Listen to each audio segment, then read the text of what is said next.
Man, look at all this junk. Another good use for these little trucks, hauling stuff around. So we're at the shop today, and I got a cool gift I wanted to show you guys. Good. Let's go in and take a look. You make it faster? Working on it. Let's take a look here. I want to show you guys. I'll go through. Whee! Really cool. We got a motor there. Got some swaps going on. Anyway, got a pretty cool package from our buddy Adam, LZ. Check this out. If you guys don't know, he actually makes his own straps. This is so cool. So he sent us some new dyno or trailer straps, whatever you want to do with them. Pretty cool.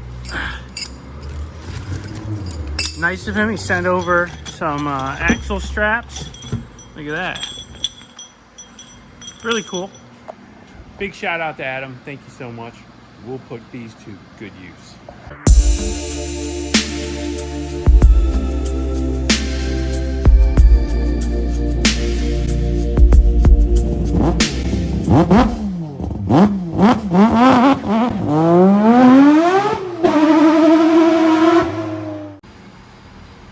Okay, so we're going to be testing another electric bike here.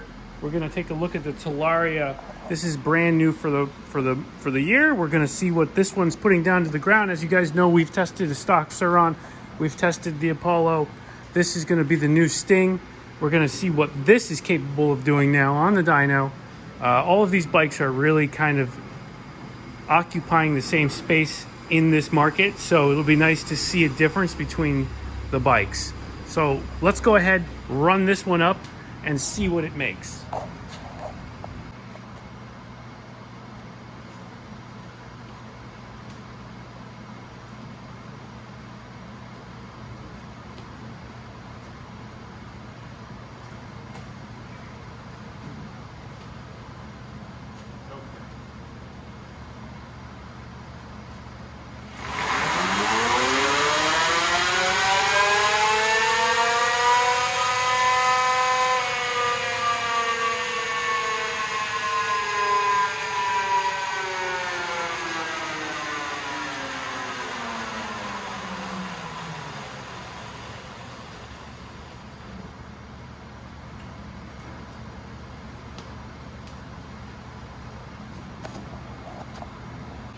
Do you think the battery is?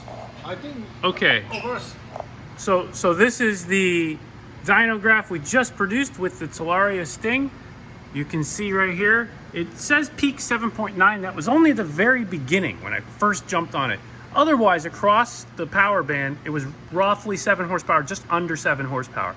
So I'm gonna call this about 6.5 to 7 horsepower as per what we're seeing in the run. In the middle here, you can see it's just peaking at 7, 6.6, 6.8. All right, so call it 7 if you want as an average, but this is also topping out at around 35, 36 miles per hour. You can see it's dropping off significantly as it gets to the 39 mile per hour top end, which is a little bit on the weak side. So good starting point. We can compare.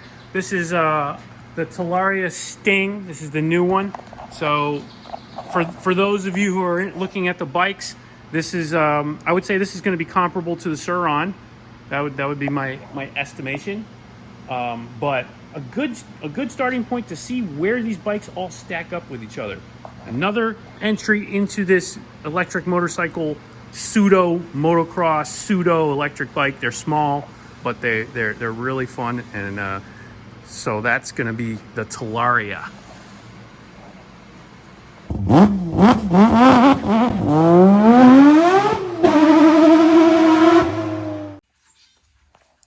All right, so today we're gonna do a little quick project. We've got the ski out, and you know, one thing that I've never done on this ski is the exhaust. Still has a completely stock exhaust. And most people would start with a free flow exhaust, then a through hole, then a water box if you're gonna go crazy. I'm gonna go the opposite direction. I'm gonna leave the stock exhaust except for the water box, and we're gonna put a RIVA water box on it. So first thing we're gonna do is we're gonna get the stock box out. It shouldn't be too difficult. and we'll compare it to the Riva, throw the Riva one in, and see what it sounds like. Okay, so we got the water box out. This is a really simple job, a couple of hand tools, pulls right out on this ski. If your ski has reverse, it's probably not gonna be so easy. But if you've got one of these older skis, simple. Look at this. So here's the factory box. As you can see, it's significantly bigger than the Riva one. And it's gonna be significantly more restrictive too. As you can see, there's some, well, you can't see, but there's some baffles in there. And a lot of people modify these, they cut the baffles out. And that's essentially what you have with this Riva unit. It's straight through, as I can feel all the way. So water will collect in here. These marine exhausts have water flowing through them, so they got to go through this. And this is a much more free-flowing design, smaller. So let's go ahead and put this in and see what the difference is in sound, because that's the real reason I'm doing this. There are some performance benefits to this.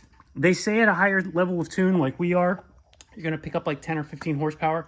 I'm not really too worried about that because we're already pushing the ski to its near maximum, but I do want the sound. I want to see what this sounds like.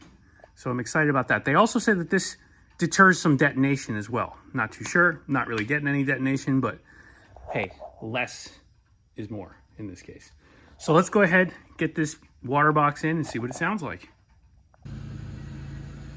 All right, so it started raining as I was just finishing this job, so I didn't get to, and it was dark, so I didn't really get to show you guys the finished product. But let's go ahead and run it now so you can see how this water box, which is nicely tucked down in there, sounds. So we'll go ahead, get the water going, warm it up for a minute, and then check the sound.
Sounds pretty good.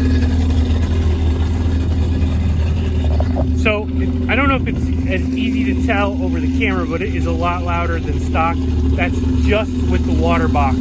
We've left the factory resonators in place in the factory exit, so it's not a full exhaust. This is just the water box, but it is a significant difference in volume. It's a lot louder. So pretty cool. I'm pretty happy about that. I can't wait to hear this on the water. We're gonna get to the water soon. That's my next goal because, well, why not? And we'll see what this thing is gonna sound like. I'm not expecting it to be any faster. Like I said before, 85 miles an hour is about the limit for this hull. You don't really want to go too much faster than that. Start to have pump stuffing issues and things like that. But the acceleration and the ability to glide through the chop, man, I love it.